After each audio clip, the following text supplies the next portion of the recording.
பல்வேறு மாவட்டங்களில் நடைபெற்ற நிகழ்வுகளை களத்தில் மதிமுகம் பகுதியில் பார்க்கலாம்.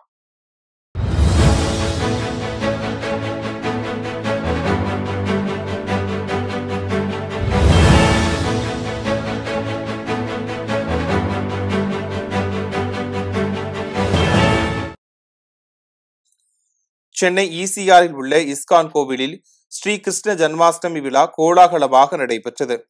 முன்னதாக ஸ்ரீ ராதாகிருஷ்ணருக்கு பால், நெய், தேன் மற்றும் பல்வேறு பழச்சாறுகளால் அபிஷேகம் செய்யப்பட்டது. இதனைத் தொடர்ந்து சிறப்பு பகவத்கீதை வகுப்புகள், குரு பூஜை மற்றும் அழகிய அலங்காரங்களுடன் ஸ்ரீ ராதாகிருஷ்ணர் தரிசனம் நடைபெற்றது. இதில் திரளான பக்தர்கள் கலந்து கொண்டு சுவாமி தரிசனம் செய்தனர். திருப்பத்தூர் மாவட்டம் வாணியம்பாடி அருகே சென்னை பெங்களூர் தேசிய நெடுஞ்சாலையில் இளைஞர் ஒருவர் ஆபத்தான முறையில் பைக் சாகசத்தில் ஈடுபட்ட வீடியோ இணையத்தில் வெளியாகி அதிர்ச்சியை ஏற்படுத்தியுள்ளது. இந்நிலையில் இது தொடர்பாக போக்குவரத்து மற்றும் காவல்துறையினர் உரிய நடவடிக்கை எடுக்க வேண்டும் என கோரிக்கை எழுந்துள்ளது. ராணிப்பேட்டை மாவட்டம் பாலாஜா ஸ்ரீ கெங்கையம்மன் ஆலயத்தில் 12ஆம் ஆண்டு ஆடி மாத திருவிழா வெகு விமர்சையாக நடைபெற்றது. இதனை முன்னிட்டு அம்மனுக்கு பால், தயிர், பன்னீர், சந்தனம் உள்ளிட்ட பல்வேறு வாசனை திரவியங்களால் அபிஷேகம் செய்யப்பட்டது. தொடர்ந்து கருவறை முழுவதும் 10 லட்சம் ரூபாய் மதிப்பீட்டிலான பண அலங்காரம் செய்யப்பட்டது. இதில் ஏராளமான பக்தர்கள் கலந்து கொண்டு அம்மனை வழிபட்டு சென்றனர். வேலூர் மாவட்டம் குடியாத்தம் பகுதியில் வாகன தணிக்கையின் போது தொடர் வாகன திருட்டில் ஈடுபட்டு வந்த வெள்ளேரி கிராமத்தைச் சேர்ந்த சுப்பிரமணி மற்றும் சின்னாலப்பள்ளி காந்தி நகரைச் சேர்ந்த கோகுல்நாத் ஆகியோரை போலீசார் கைது செய்தனர். மேலும் அவர்கள் பதுக்கி வைத்திருந்த 11 இருசக்கர வாகனங்களை பறிமுதல் செய்தனர். புதுக்கோட்டை மாவட்ட புத்தாஸ் இளைஞர் நலன் மற்றும் விளையாட்டு மேம்பாட்டு அறக்கட்டளை மற்றும் தமிழ்நாடு குத்துச்சண்டை கழகம் சார்பில் பாலியல் வன்கொடுமைக்கு எதிரான விழிப்புணர்வை ஏற்படுத்தும் வகையில் உலக சாதனையாக 180 நொடிகளில் 300 ஓடுகளை உடைக்க வேண்டும் என்று இலக்கு நிர்ணயம் செய்யப்பட்டது. ஆனால் சிறுவர்கள் 120 நொடிகளில் 300 ஓடுகளை உடைத்து all India book of record என்ற புத்தகத்தில் உலக சாதனை படைத்தனர்.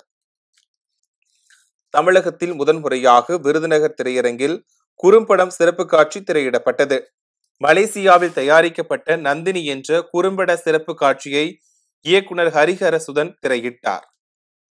வணக்கம், நான் வருவாள் நந்தினி அப்படிங்கிற ஒரு ஷார்ட் மூவியோட டைரக்டர் ஹரிஹரசுதன். ஸோ நான் actually born and brought up இங்கே விருதுநகர் தான். இந்த மூவி ஆக்சுவலாக நான் இப்போ ஒர்க் பண்ணிட்டு இருக்கிறது மலேசியாவில். நான் சின்ன வயசுலேருந்து எனக்கு சினிமா மேலே ரொம்ப ஒரு passion. Lot of young directors are coming. So really இப்போ அங்கே சஞ்சய் பெருமாள் சார், அப்புறம் ஜே.கே. விக்கி சார், அது மாதிரி நிறைய நல்ல டைரக்டர்ஸ்லாம் இருக்காங்க. ஸோ அவங்ககிட்டலாம் நான் கொஞ்சம் அப்சர்வ் பண்ணி ட்ரைனிங் எடுத்துட்டு ஸோ இந்த மூவி நான் பண்ணேன். ஸோ உங்களுக்கெல்லாம் அந்த மூவி கண்டிப்பாக பிடிக்கும்னு நான் நம்புறேன். திருப்பத்தூர் மாவட்டம் ஆம்பூர் பச்சக்குப்பம் கிராமத்தில் ஆடி கிருத்திகையொட்டி மலை மீது அமைந்துள்ள முருகன் கோவிலில் திரளான பக்தர்கள் சுவாமி தரிசனம் செய்தனர். முன்னதாக மூலவர் மற்றும் உற்சவருக்கு அபிஷேக ஆராதனை சிறப்பாக நடைபெற்றது. இதனைத் தொடர்ந்து முருகப்பெருமான் மற்றும் வள்ளி தெய்வானைக்கு பட்டாடை உடுத்தி சிறப்பு அலங்காரம் செய்யப்பட்டது. சென்னை தாம்பரம் அடுத்த மப்பேடு பகுதியில் உள்ள தனியார் சர்வதேச பள்ளியில் 40ஆம் ஆண்டு விளையாட்டு விழா வெகு சிறப்பாக நடைபெற்றது. இதில் மாணவர்களுக்கான 100 மீட்டர், 200 மீட்டர் ஓட்டப்பந்தயம் நடைபெற்றன. மேலும் கண்கவர் உடைகள் அணிந்து வந்த மாணவர்கள் நடனத்தில் தங்களது திறமைகளை வெளிப்படுத்தி அசத்தினர். இதில் சிறப்பு விருந்தினராக கலந்து கொண்ட தமிழ்நாடு உடற்கல்வி மற்றும் விளையாட்டு பல்கலைக்கழக பேராசிரியர் திருமலைக்குமார் வெற்றி பெற்ற மாணவர்களுக்கு பரிசுகளை வழங்கினார்.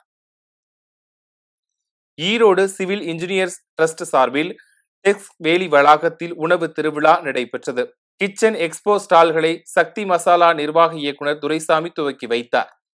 4 நாட்கள் நடைபெறும் இந்த கண்காட்சியில் வேடிக்கையான விளையாட்டுகள் மற்றும் தினம்தோறும் 40க்கும் மேற்பட்ட மகளிருக்கான சமையல் போட்டி நடைபெற உள்ளது.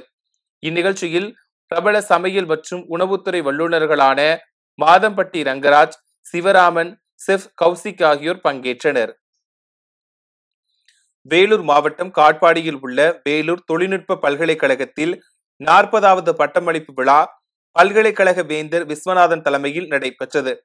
இதில் காவல்துறை தலைவர் சஞ்சய் ரத்தோர் உள்ளிட்ட 245 பேருக்கு முனைவர் பட்டங்களும் வழங்கப்பட்டன. இவ்விழாவில் உச்சநீதிமன்ற நீதிபதி மகாதேவன் சிறப்பு அழைப்பாளராக பங்கேற்று சிறப்புரையாற்றினார். புதுக்கோட்டை அருகே தென்னங்குடி ஸ்ரீ முத்துமாரியம்மன் கோவிலில் 23ஆம் ஆண்டு மாங்கல்ய பூஜை வெகு சிறப்பாக நடைபெற்றது. இதில் ஆயிரக்கணக்கான சுமங்கலி பெண்கள் கலந்து கொண்டு வழிபாடு நடத்தினர். முன்னதாக வேத மந்திரங்கள் முழங்க யாகசாலை பூஜைகள், மாங்கல்யம் சாத்துதல் நிகழ்ச்சி மற்றும் பஞ்சமுக தீபாராதனை நடைபெற்றது. கோவை மாவட்டம் பொள்ளாச்சி அருகே காட்டுப்பன்றி தாக்கி 11ஆம் வகுப்பு மாணவி காயமடைந்த சம்பவம் பெரும் பரபரப்பை ஏற்படுத்தியுள்ளது. இதனையடுத்து அப்பகுதி மக்கள் காயமடைந்த சிறுமியை மீட்டு பொள்ளாச்சி அரசு மருத்துவமனையில் சிகிச்சைக்காக அனுமதித்தனர். மேலும் வனவிலங்குகள் சாலையில் திரிவதை கட்டுப்படுத்த நடவடிக்கை எடுக்க வேண்டும் என வனத்துறையினருக்கு அப்பகுதி மக்கள் கோரிக்கை விடுத்துள்ளனர்.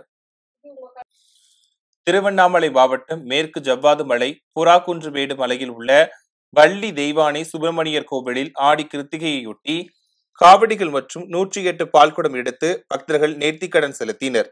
தொடர்ந்து பம்பை, உடுக்கை, சிலம்பாட்டத்துடன் ராட்சத கிரேன் மூலம் அந்தரத்தில் சுமார் 1 கிலோமீட்டர் மலைப்பாதையில் பறந்து சென்று தங்களின் வேண்டுதலை நிறைவேற்றினர்.